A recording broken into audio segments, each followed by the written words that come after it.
আজ পবিত্র রাখি বন্ধন উৎসব বালুটিকুড়ির 50 নম্বর ওয়ার্ডে। রাখি বন্ধন উৎসব পালন করল ওয়ার্ডের মহিলা কর্মীবৃন্দ। ব্যবস্থাপনায় ছিলেন বিপ্লব দে। আজকের অনুষ্ঠানের মুখ্য অতিথি হিসাবে উপস্থিত ছিলেন শিবপুর কেন্দ্রের বিধায়ক, রাজ্যের মন্ত্রী মনোজ তেওয়ারি। এছাড়া উপস্থিত ছিলেন মহেন্দ্র শর্মা, দেবাংশু দাস, মৌসুমী ঘোষ সহ বহু বিশিষ্ট নেতা নেতৃবৃন্দ। প্রথমে মন্ত্রী মনোজ তেওয়ারি বিশ্বকবি রবীন্দ্রনাথ ঠাকুরের প্রয়াণ দিবসে তার প্রতিকৃতিতে মাল্যদান করেন এবং তিনি তার বক্তব্যে বলেন, এই কবির হাত ধরেই প্রথম রাখি বন্ধন উৎসব পালিত হয়েছিল। ঘন্টু গোপাল মণ্ডলের রিপোর্ট, জিএম নিউজ। এইভাবে থাকতে পারবো। আজকের এই শুভ দিনে যারা উপস্থিত হয়েছেন তাদেরকে আন্তরিক ধন্যবাদ, অভিনন্দন জানাচ্ছি।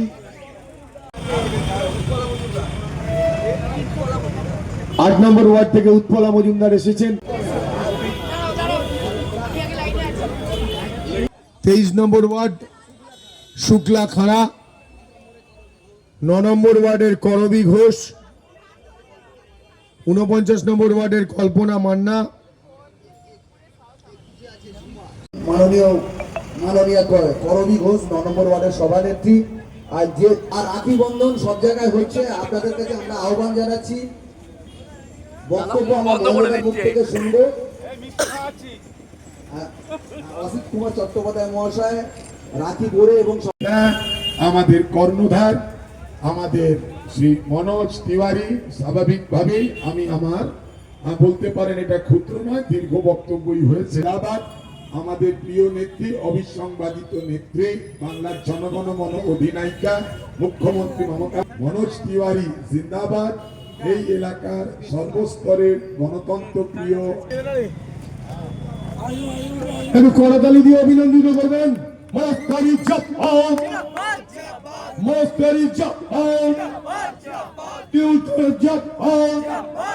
শিবপুরের জননেতা মাস্টারি জাপান, মাস্টারি মাস্টারি মাস্টারি জাপান, মাস্টারি নেতৃত্বে লড়ছিল। শুভ রাখি বন্ধন। হ্যাঁ, তো বোনেদেরকে আপনার শিবপুর কেন্দ্রের সমস্ত মায়েদের বোনেদের কী বার্তা? যেই বার্তাগুলো প্রত্যেক বছরই দিই সেই বার্তা, তার থেকে তো কিছু আলাদা বার্তা তো দেওয়ার প্রয়োজন মনে হয় না। এইটাই বার্তা, দিদিরা আমাকে এই শিবপুর মাটিতে যবে থেকে এসেছি তবে থেকে অনেক ভালোবাসা আশীর্বাদ করেছে। তাই তাদের কিভাবে আরও রক্ষা করে তাদের পাশে দাঁড়াতে পারি, দুঃখ সময় কষ্টের সময় কিভাবে তাদের পাশে সহযোগিতার হাত বাড়িয়ে দিতে পারি, সেই বার্তাটাই আছে। আর ওনারাও জানেন অবশ্যই আমাদের ভালোবাসা আছে, প্রত্যেক কটা ধর্মের মানুষরা আমরা সবাই একসঙ্গে এসে আমরা রাখি পবিত্র বন্ধনটাকে উদযাপন করি।